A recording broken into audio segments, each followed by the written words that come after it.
Good morning, all of you. So, I hope my screen is also visible and my voice is reaching to you people. So, we have started our last unit yesterday, right? So, I think we have discussed last lecture what is the meaning of benchmarking. Then we have seen now quality management system, that is QMS, right? So, we have seen its meaning of benchmarking. So, borrowing, adapting, and refining was the conclusion that we have seen.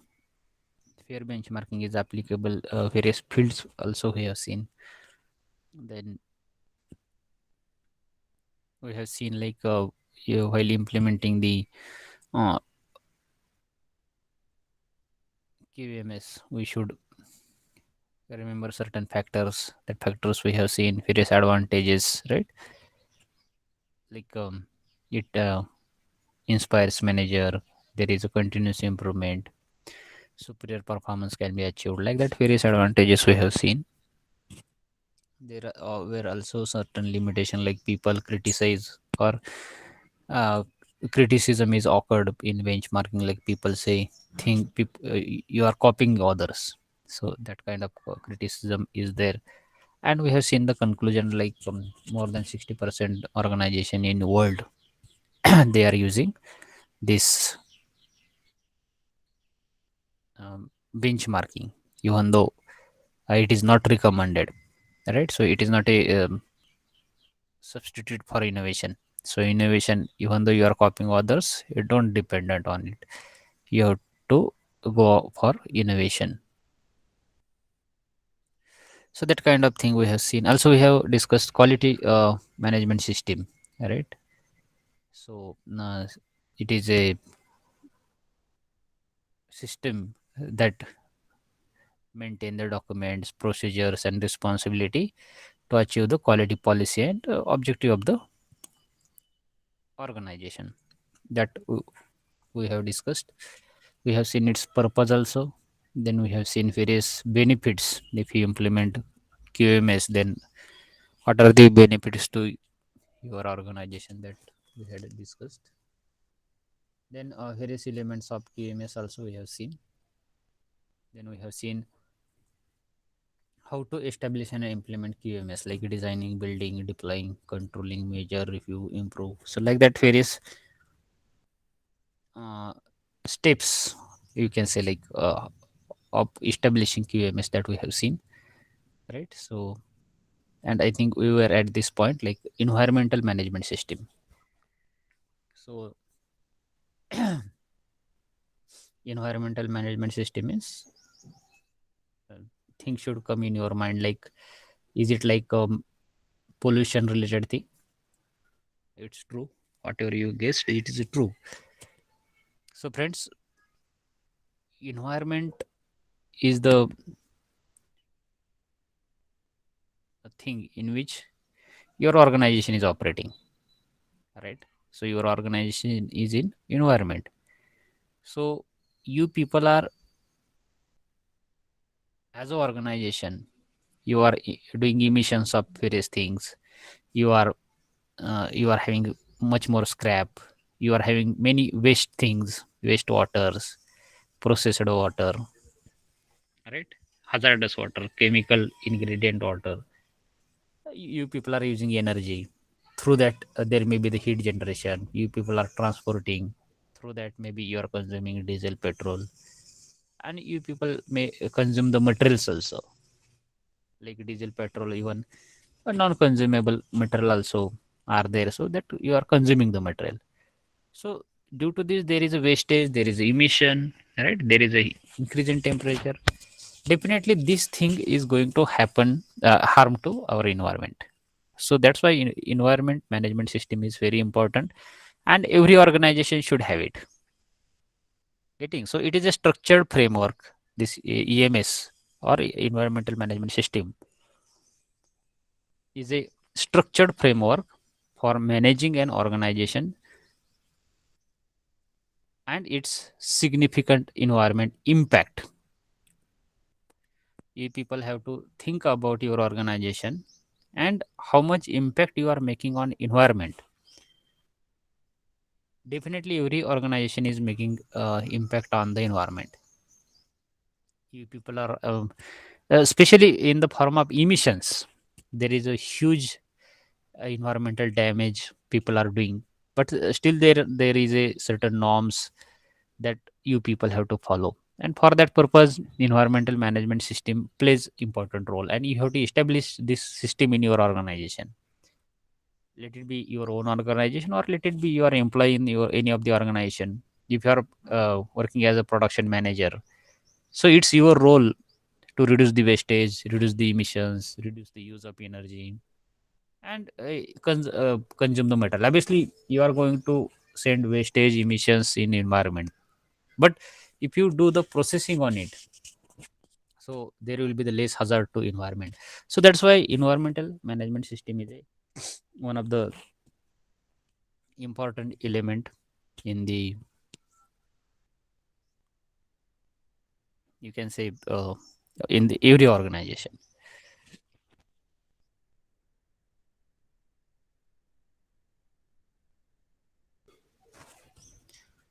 So all of us know there is a need of environmental management system.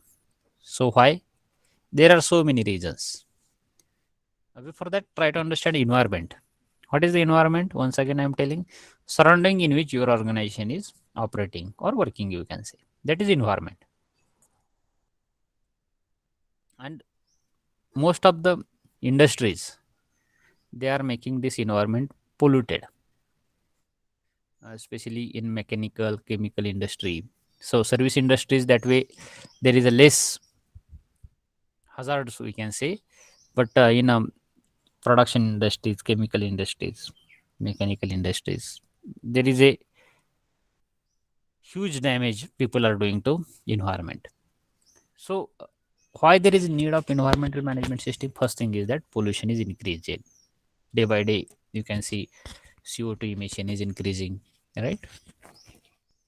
So that's why there is a need of environmental management system. Even air pollution, especially, you can say, there are so many dust particle, there are so many carbon particle in environment, right? So this is air pollution. Noise pollution, maybe if you stay around the forging industry, so just listen the voice, right? So huge noise is coming out of it. Almost not only forging industry I am giving example, but almost all industries, they make the noise, maybe their machinery noise, right? So that is also one kind of pollution. Land pollution, people are doing land pollution. Maybe you people are sending water, polluted water on land. Maybe you are sending a certain waste, spreading a certain waste on the surface of land. So land is getting polluted. So that's why there is need of EMS. Water pollution, definitely. Whatever water, most of the industries need water to do the certain processes, right? And after that, there is a certain waste water coming out. So that water you are disposing somewhere, maybe in river. So if you see the water quality everywhere, let it be in village, let it be in urban area, see the value of TDS. I think in your childhood, uh, we people never had used the uh, water filters, but nowadays it is one of the important device in every home. Water filter is essential because huge amount of TDS is there in water. Why this is so? Because water gets polluted. It is used by many of the industries. Means they are not processing it. They are sending in environment. So illegal thing, unethical thing people are doing. Even though it is processed, still it is a polluted water, right? And even not industry. So there are so many reasons. That's why water pollution is there. So that should be reduced. So that is why environment management system is essential. Ozone depletion, all of us are knowing ozone layer is getting depleted. So this is also one of the reasons. So there are so many reasons. That's why this EMS is important for us, right? And that's why national and international organizations have started discussion on this EMS. So if you adopt this EMS, it help in your organization, like you will improve environmental performance, manage and improve environmental performance around your company, at least in your zone, not world's environment. Obviously it is going to impact the whole environment, but around your area, if you have EMS, then definitely environmental performance will increase. Then if you have EMS, then you can follow the regulation, or you will match with whatever regulations are there from government, or whatever regulations are there from international organizations. Environmental laws are there, so you will comply with that, you will match with that, or you will try to follow it. Then you people can save money through well managed use of resources. So you can see most of the time unnecessary wastage are there. Optimized use of energy is not there. Optimized use of material, optimized use of water. So as it is available, we are using unlimitedly. Let us take example, even in our home. In rainy days, ample water is available. We use like anything. But in summer season, like today, so around us there is a lack of water, right? So water is not continuously available or in ample amount. Then we reduce its use. So that is in industry also. When they have resources available, they use unlimitedly. So there should be a certain rules, regulations, how much it should be used. It should be proven by research. किती material वापरलं पाहिजे, किती water वापरलं पाहिजे, ते कसं process केलं पाहिजे, त्याचा यूज कुठल्या ठिकाणी केला पाहिजे, right? So if you have optimized use of the resources, then definitely there will not be a pollution. उगं बॉयलर पेटवून ठेवायचं, नाही लागत तरी पेटवून ठेवायचं, टाकायचं त्याच्यामध्ये बघायला, होणारच धूर, पोल्युशन होणारच, right? But why people, if people will follow certain standards, like how much heat we need, how much steam we need, then how much time boiler should be run, so that optimized study is very important. And if you implement that, then definitely there is a saving in a money, as you are using your resources fully optimized. And whatever environment, even this system is help you to whatever changes are happening in environment, that you can get adopted, right? So that's why EMS is a important for you people. You can say it is a technique related to pollution. So if you see the background of EMS, basically in 1991, see very early, means very late you can say that way. But earlier this industrialization was not there, so no issue. But in 1991, ISO is everybody is knowing, right? So they formed the strategic advisory group on environment. So SAGE, SAGE is the name of that uh, group, advisory group, which leads to formation of technical committee. So they have given the name to the technical committee, that is TC 207 in 1992, right? So around, you can say like maybe how many years ago?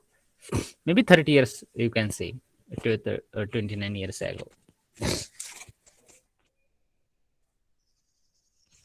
So they have formed this TC 207 in 1992.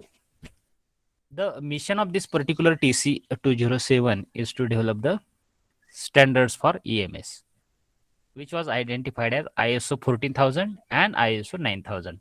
So they have given two names. So we have seen like ISO 9000, ISO 2000, ISO 19000. So like that, so they have given names to these two ISO, that is ISO 14000 and ISO 9000 standards. So TC 207 committee has done this task, and they have developed the EMS standards. So for they have formed various committees also under them, subcommittees you can say, and they have developed certain standards. So we are not going to detail learn the what are the standards, but try to understand there are certain standards related to this EMS, means pollution related, water pollution, air pollution, noise pollution, so a variety of things. So they have developed certain committees. So total 6 committees they have established. So first committee itself was a environmental management system, so that is EMS. And for various organization they have recommended this EMS, like every organization should have EMS in their organization. They should follow certain standards which are given in the EMS. Then next committee is their environmental auditing. Then next one is a environmental labeling, environmental performance evaluation, life cycle assessment, terms and condition. So like that they have various committees in their uh, you can say jurisdiction. So ISO 14,000 and ISO 19,000 was developed by the TC 2007, and they have certain subcommittees also. So first committee itself is a EMS. So ISO 40,000 series is basically divided into two separate areas. First one is a organizational evaluation standards, and second one is a product evaluation standards. So under the organizational evaluation standards, they have three ISOs or sections you can say. So let us see. First one is the environmental management system. So ISO 14,000 again divided into two parts. That is a ISO 14,001. So there you will get specification related to environmental management system. If you refer the ISO 14,001, so you will get EMS specifications, and if you refer the ISO 14,004, then you will get the general guidelines. Okay, related to EMS in the organization, and remaining are like environmental auditing. There you will get guidelines of auditing, like how auditing should be done. So it will be available in ISO 19,011.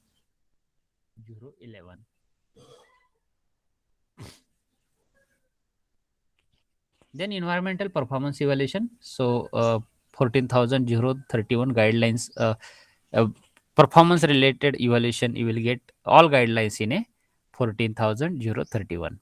Okay, so like that, organizational evaluation standards are available.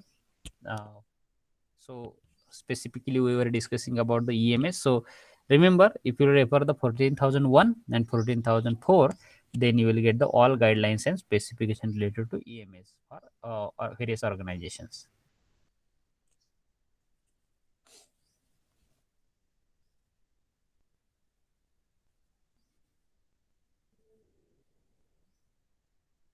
Then global benefits of EMS. What the benefits are there of EMS? First thing is that improve environmental performance of planet Earth. So if everybody will start using EMS, they will reduce the pollution due to them, and if they start caring about the environment, ultimately the performance of planet on which we are living, so its performance will get increased. So there will not be any problem to this particular planet. Also, there is a need for environmental management, and on that you will have same opinion. Everybody will have same opinion, and so everybody will follow all the same terminologies. Okay, so another benefit is that, like environments, improved environment you will get. Recently you can say, due to lockdown in last year, right? So what are the benefits of it? you can say this pollution percentage is reduced. So means definitely there is a pollution due to this various industries specifically, right? So environment will get improved. Then again, people will start establishing regulatory compliance. Means uh, certain rules regulation should be there for everything. तुम्ही किती production करायचं. If there is a chemical zone, means you should not do whatever you want to do. There should be a certain limitation. How much production should be done in this particular zone? How much production should be done on other zones, so that this pollution will not be concentrated at one place. Then conservation of material and energy input.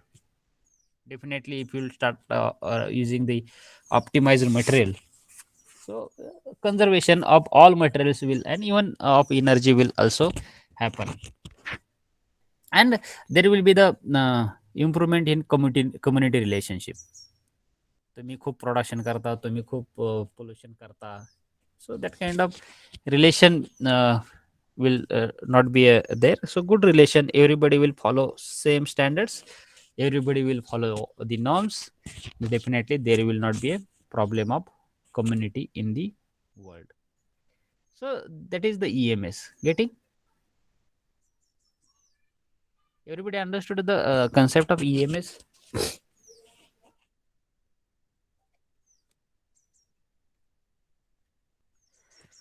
Yes.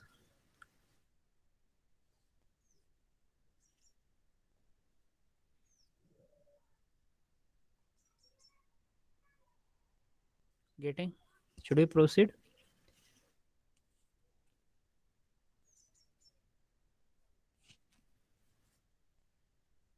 Okay. Let us start discussion on one more interesting bit, that is a QFD, quality function deployment. Okay, so this is a very new bit, uh, and basically it is developed first in 1972 at Mitsubishi Heavy Industries, and later in 1984 at US by Dr. Claving. So this is a you can say method. Basically, it is developed by Japan. So you can say quality related various technique tools. If you see, so most of the things were developed in Japan. So this technique or method is developed by the Dr. Mizuno in 1966. And after that, maybe after 6 years, it was first implemented in various industries and in later on in various countries. So what is this QFD? QFD is helping to transform the voice of the customer into engineering characteristics for a product. What is the meaning of voice of the customer here? What meaning you should take? As it is word wise meaning you should not take. Friends, this voice of the customer is nothing but the demand of the customer. What customer is asking to you. ओरडून ओरडून customer तुमचा काय सांगतोय तुम्हाला, मला काय पाहिजे ते सांगत असतो, बरोबर. So that is a requirement. So here they have given this phrase like voice of the customer. It is nothing but the demand of the customer. So what this QFD is doing? QFD is helping to transform the voice of the customer into engineering characteristics for the product. Every customer is having certain requirements, certain demands in product, right? So it's organization's role to convert that voice of the customer into engineering characteristics. Okay, so this QFD is a structured approach to define customer need or requirement and translating them into a specific plan to produce the product to meet those needs. So how you will convert his voice into, or how you will implement his voice into that particular good or product, you should have specific plan for that to produce that particular product and meet those needs of that particular customer. Okay, so voice of the customer is very very essential. It is nothing but the customer need or requirement, you can say. And QFD must be a customer driven process for planning product or services. Okay, then this customer driven process provides, this QFD provides documentation for decision making process. Okay, now how this voice of customer will reach to you? Obviously through certain documents, through certain feedback, right? Getting, so how every customer cannot come to your organization and tell like I need this, I need that, right? It is quite difficult to every customer to reach to your place. So but through documentation, through feedback, they can reach to you people. Yeah, they can send their voice to your organization, and it's your role to convert that voice as a product characteristics or whatever demand that customer is having. Okay,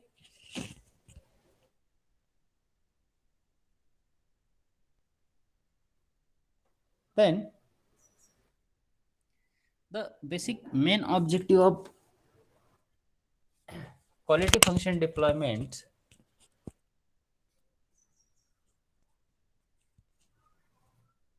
is to understand customer requirement and maximizing positive quality that adds value to customer.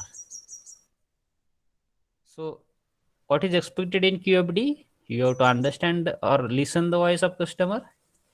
You have to understand the customer requirement, and then you have to maximizing the positive quality, and you should add it. Okay, whatever customer is telling to you, customer is asking to you, you have to prepare the plan, you have to prepare the document, and by understanding his clear requirement, you have to maximize the positive quality, right? So this technique was developed in Japan, so that's why Japan is known for the quality. See, from 1966, count the years, from how many years people were working on quality. That's why now they are well known for the quality of various products. Okay, now what benefits will be there of QFD? First benefit is there, like you will get a systematic way of obtaining information and presenting it. So customer voice is coming to you through certain document. Obviously it is a systematic way through customer feedback, that information will come to you. That information is a systematic, right? Due to QFD you can get the systematic information. Sorry.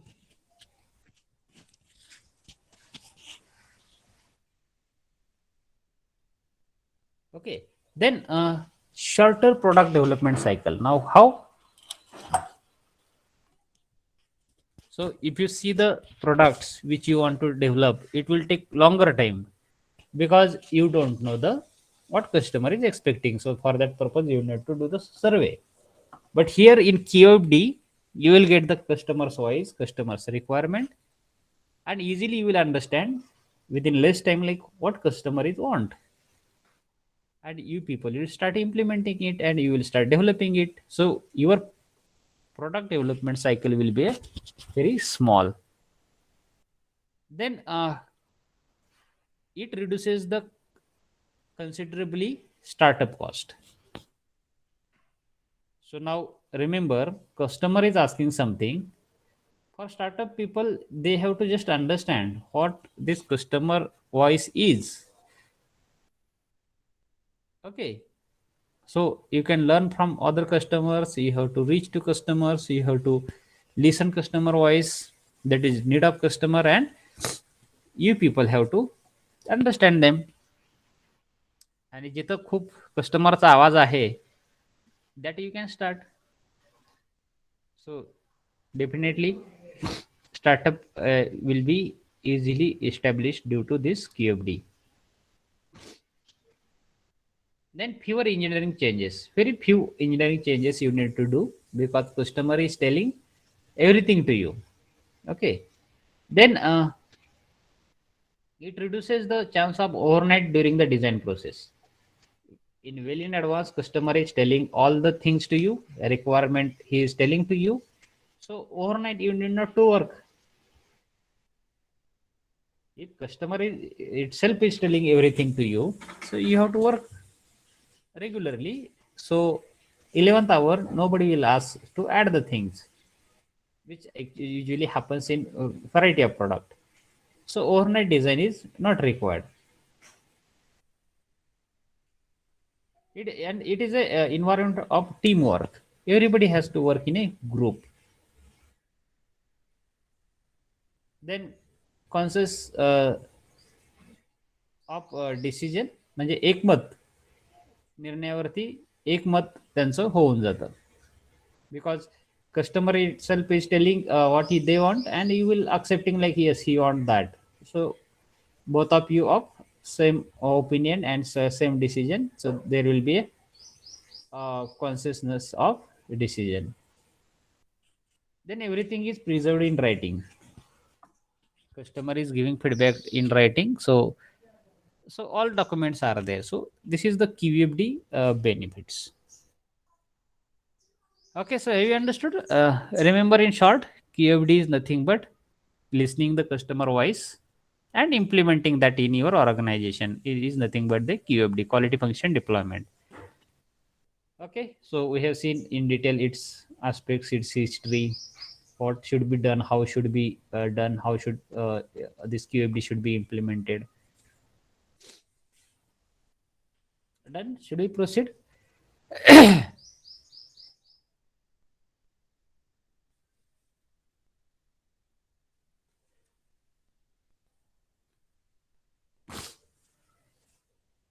Can you listen me?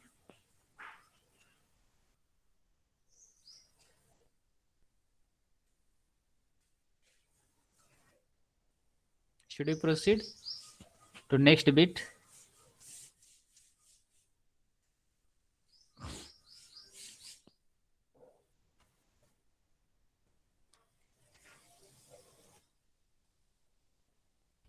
Okay.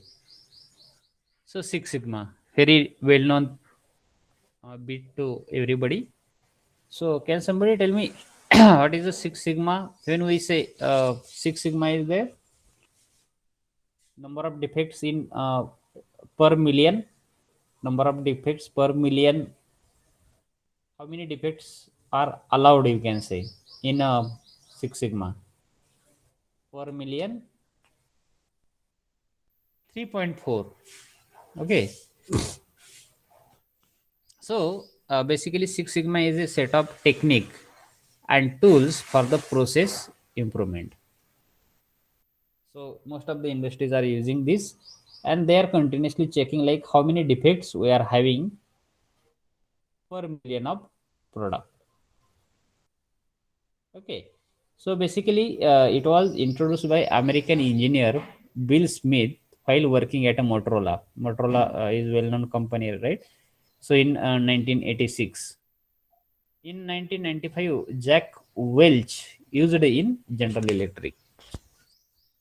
So this is also very older technique people were using, and it is a basically discipline statistical based data driven approach and continuous improvement methodology for eliminating defects in a product, process, or services.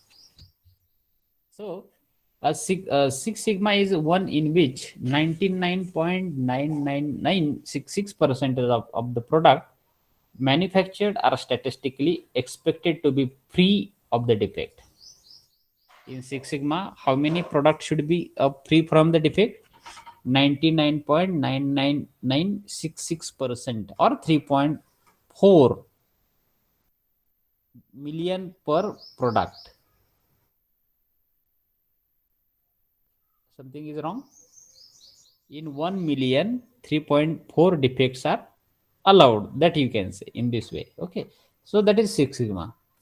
So if you see the various levels of sigma, like 1 sigma, 2 sigma, 3, 4, 5, 6.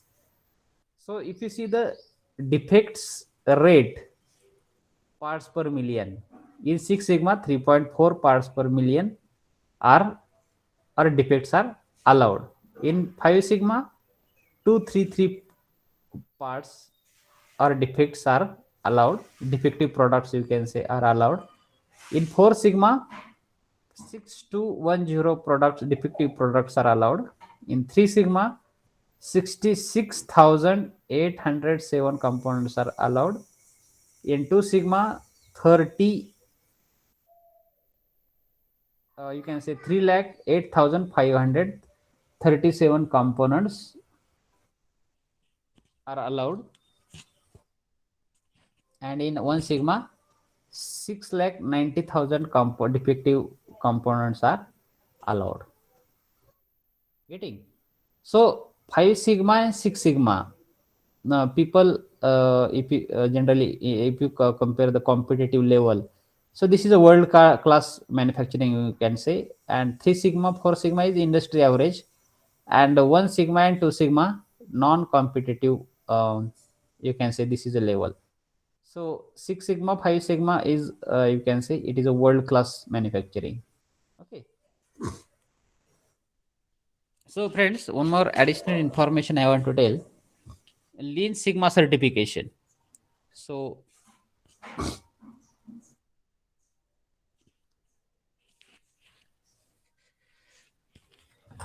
just a minute. So International Association for Six Sigma certification. So you may be knowing IASSC is the International Association for Six Sigma certification. They provide Six Sigma certification. Um, the ASCC certified black belt. So when this certificate you will get in your organization, when full-time statistical problem solving experts are there in your organization, then ASSC certification can be given a black belt. Green belt when it will be there part-time, and those who are helping to black belt people in your organization, so you will get a green belt. Yellow belt when understand basic of Six Sigma, people or experts are understanding Six Sigma basics, then yellow belt can be given. So these exams are designed to measure a person's knowledge of the Lean Sigma methodology, valid for 2 years.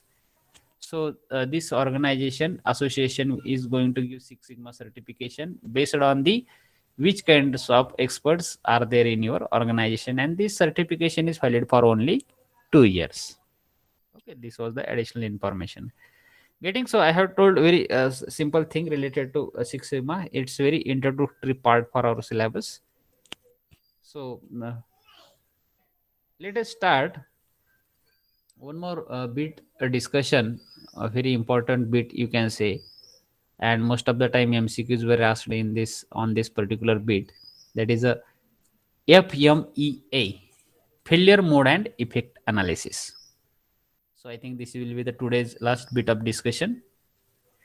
Maybe tomorrow we can complete this whole chapter. So only 2 bits remain, and including FEM EA, 3 bits remain. Okay, so possibly we'll complete this FEM EA today.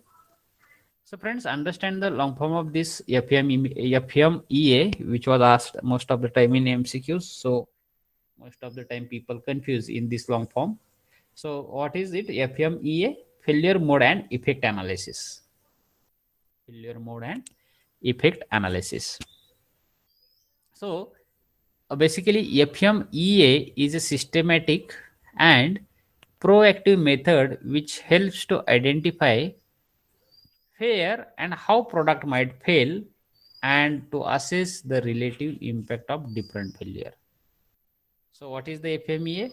Friends, it is a proactive method. So proactive method means by taking initiative before failure of the product, you people can recognize like कुठं माझा product fail होईल.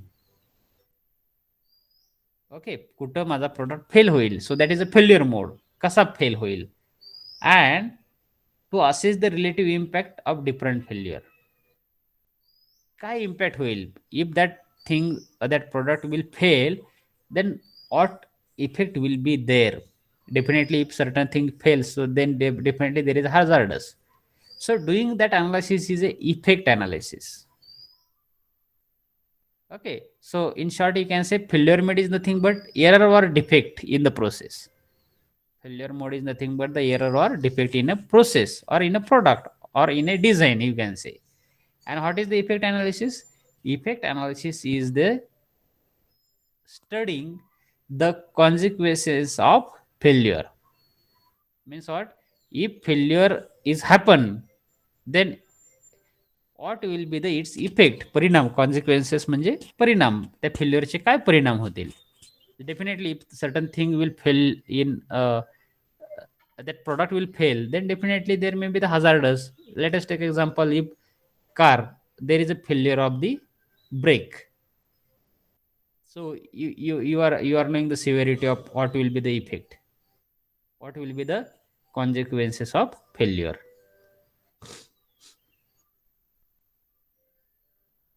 Okay, so this FMEA is also having certain history. So let us see that history. So by the early of 1960, contractors of the NASA were using the FMEA under the variety of name. They have given variety of the names to that, but try to understand that common name was the FMEA. So during the 1970, use of FMEA and related techniques spread to the other industries. So this FMEA basically comes from NASA. Okay, so American and Japanese people are known for the quality. So why? So you should understand now. So whatever techniques we are see observing, so we have not seen any of the techniques from Indian people, right? So think on this aspect. This is not part of our syllabus, but you can observe the things. This quality related things we are learning from Japanese people. Adapt it. Nothing wrong in that, right? It can be a benchmarking.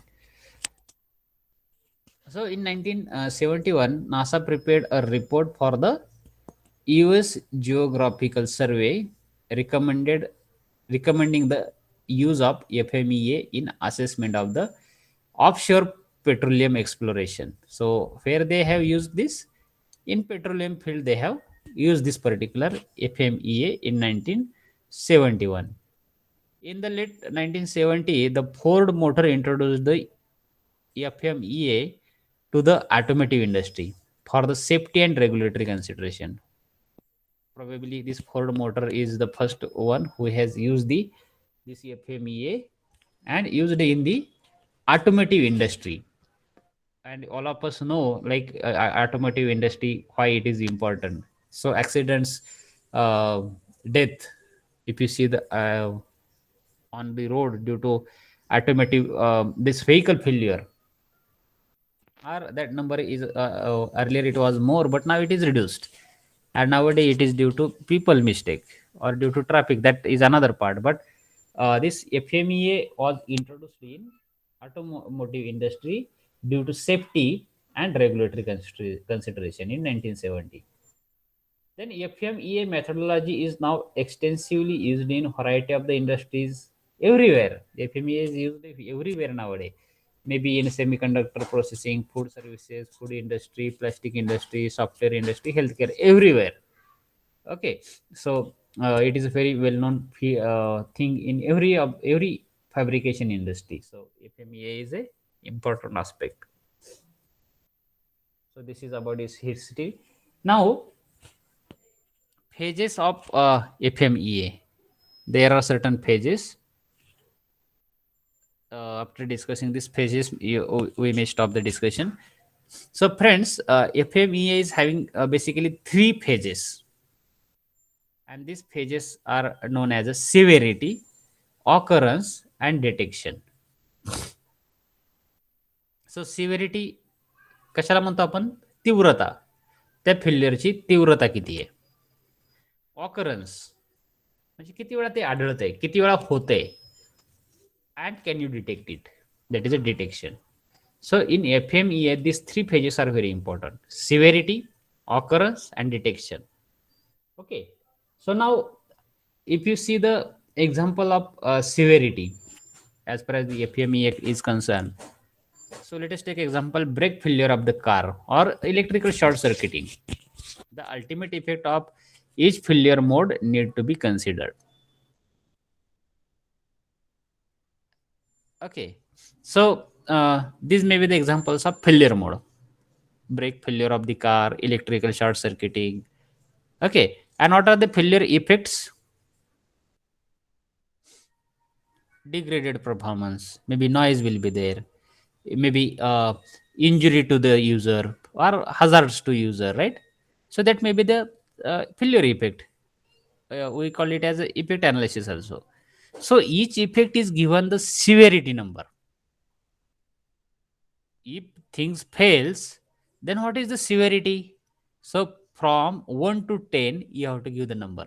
So FMEA analysis, try to understand this numbering is very important.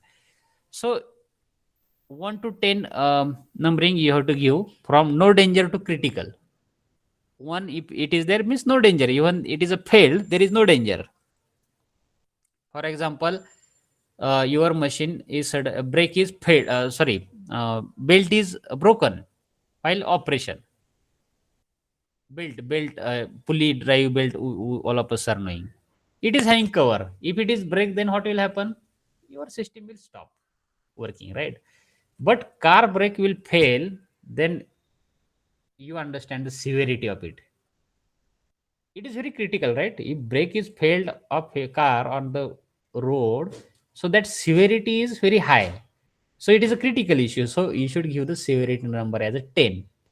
But just this belt is broken on the industry on shop floor. What will happen? Just your line will get stopped. Nothing else. Hazardous thing will not be there. There is no any kind of the failure effect. Very less that way. Okay. So in that case, you can give the number 1. For example, there is a crack in a shaft. No danger that way. It will break there. And even if it is a severe, then you can give the numbering like 2, 3, 4, 5 that. So from how to give severity number of failure or failure effect from 1 to 10, that is a no danger to critical. If things are very critical, is failure effect is very danger, then you can give 10 number. And if there is no danger, even product fails. आता laptop आहे, लॅपटॉपची charging संपली, failure you can say, but there is no danger to this laptop. I can charge it. Okay, failure of electricity, we can repair it within few minutes like that. Okay, so no danger is there. So in failure mode effect analysis, first phase is there or first part is there, that is the severity. You should understand this severity, give the numbering on 1 to 10. Now तुम्ही म्हणाले याचं काय करायचंय? Actually we have to do the calculation of one number. Okay, so for that purpose these severity numbers are important. Okay, then second one is a occurrence, means how many times it will occur. So it looks at the number of the time failure occur or cause of the failure mode. So occurrence numbering like सारखाच belt तुटतोय. So definitely this occurrence is multiple time, more time, number of time it is happening. Means what? You have to give the that number as a high, that is a 10. rare to high, that is 1 to 10 numbering you can give. If things are occurrence is very rare, then you can give number 1. And if things failure occurrence is multiple time, it is more time, then you should give the number 10. Okay, and like that, detection also same thing. So if you are able to detect it, the engineer should detect the failure before product reaches to the customer. So it is very important. So detection number D ranks the ability to detect the failure mode in time. Can you detect in time? So one, that number you should give for the fault will be caught on the test. If it is possible to find out the fault, so you give the number. And when 10 number should be given, when fault will be passed to customer undetected. म्हणजे defective product तुमच्या customer ला गेलं. So if you have this 3 numbers, how many numbers? Severity number, occurrence number, and detection number. So based on it, we can calculate the RPN number, that is a risk priority number. Okay, and this is a very significant number. How to calculate RPN? By just multiplication of S into O into D. Getting? So remaining part we will discuss tomorrow. Let us stop here. Thank you.